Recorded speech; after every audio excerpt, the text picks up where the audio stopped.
Il est 13 heures, c'est l'heure de vous informer. Mesdames et messieurs, bonjour et bienvenue à ces bulletins d'information.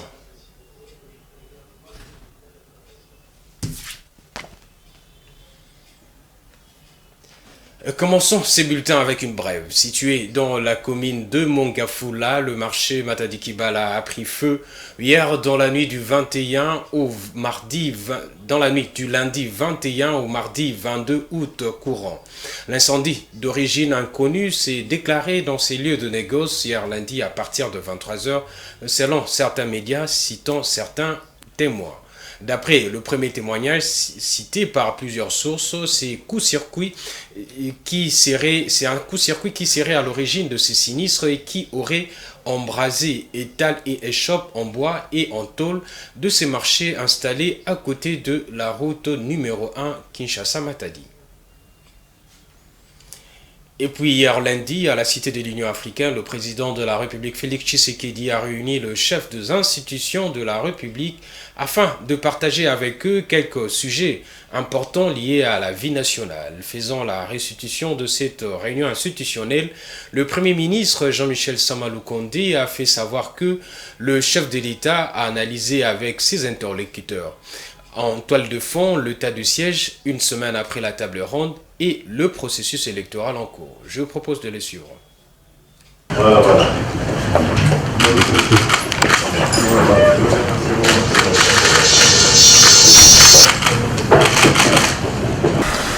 Il a plu ce matin à son Excellence Monsieur le Président de la République de convoquer ce cadre informel qui se dit cadre interinstitutionnel où le Président a le loisir de consulter en fait les institutions sur les questions importantes de la nation. Aujourd'hui, il s'est agi principalement des questions sécuritaires parce que ça reste la priorité des priorités au niveau du pays. Et ce sont des questions qui lui sont chères et une évaluation un peu des processus dans lesquels nous sommes engagés, tant celui du processus de paix de Nairobi que les engagements que nous avons avec la vérification de Luanda, mais tout ceci bien sûr avec les interactions avec les différentes communautés dans lesquelles nous sommes, notamment l'EAC, la SADC, mais finalement l'Union africaine elle-même. Et cette question, comme vous le savez, est intimement liée à la question de l'état de siège, qui a d'ailleurs été discutée récemment en termes d'évaluation par cette table ronde qui avait été ouverte par lui le lundi 14 août, qui s'est achevé le 16. Et donc aussi une revue par rapport à cette question-là de l'état de siège, mais bien entendu aussi le processus électoral, car comme vous le savez, nous sommes engagés dans ce processus qui doit aboutir d'ici le 20 décembre à ces organisations générales, tant au niveau présidentiel, législatif national, provincial et communal. Et donc c'était important qu'on aborde un peu ces sujets importants. Nous l'avons fait de manière à ce que des orientations précises nous soient données pour maintenir les caps, en tout cas des engagements que nous avons par rapport à ces différentes questions. Donc c'était des échanges très fructueux et nous avons reçu de la part du président de la République de rester mobilisé sur ces attentes, en tout cas de la population, du point de vue tant de la question sécuritaire, de l'écoute que nous avons eue de la population de l'Est, particulièrement celle des provinces de l'Ituri et du Nord Kivu, et de toute la population en général, en rapport aussi avec ce processus électoral qui est actuellement en cours. Parlons à présent de la passation du pouvoir à la Congolaise d'exploitation minière Cominière SA.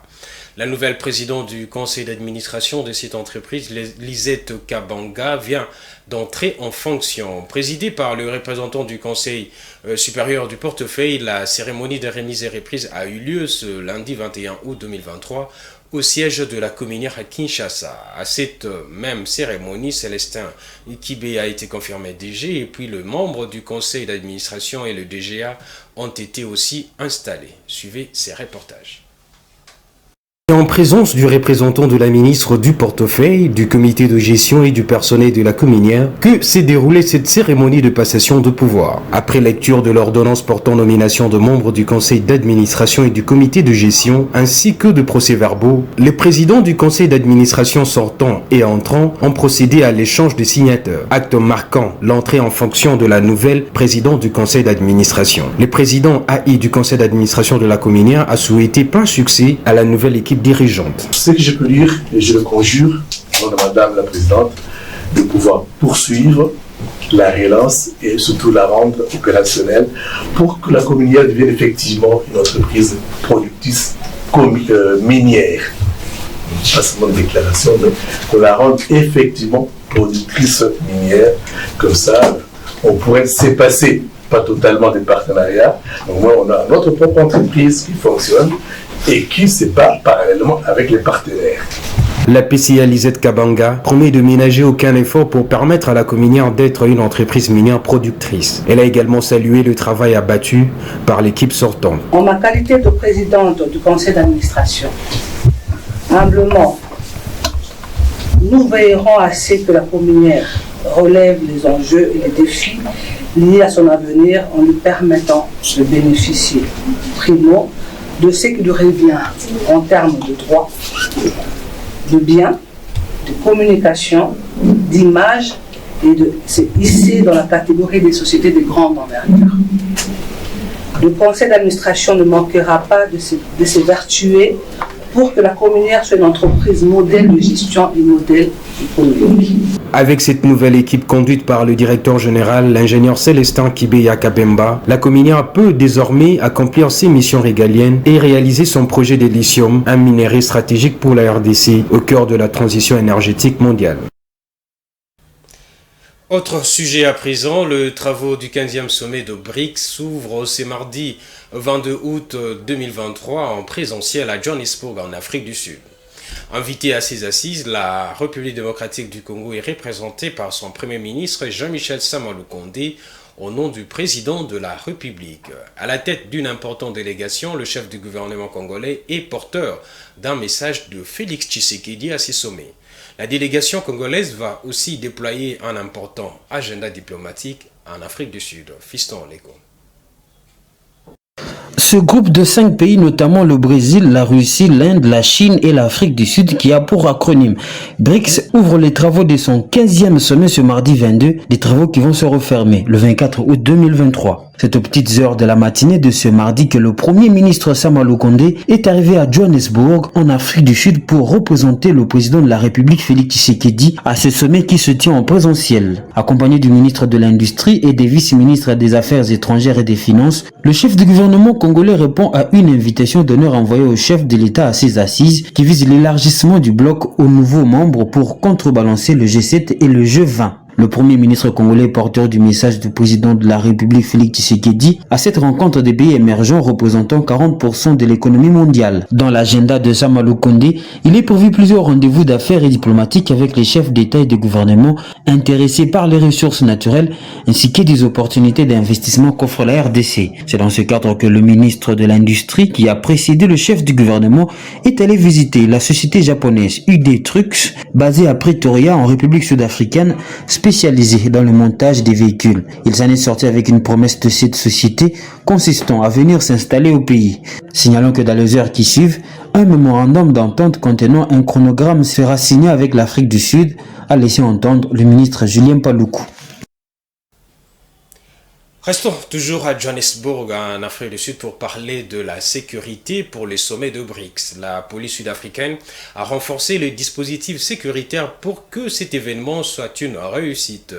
À ces sommets qui va se tenir du 22 au 24 août courant, une cinquantaine de chefs d'État africains est attendue, hormis les dirigeants de 5 pays membres de cette organisation mondiale.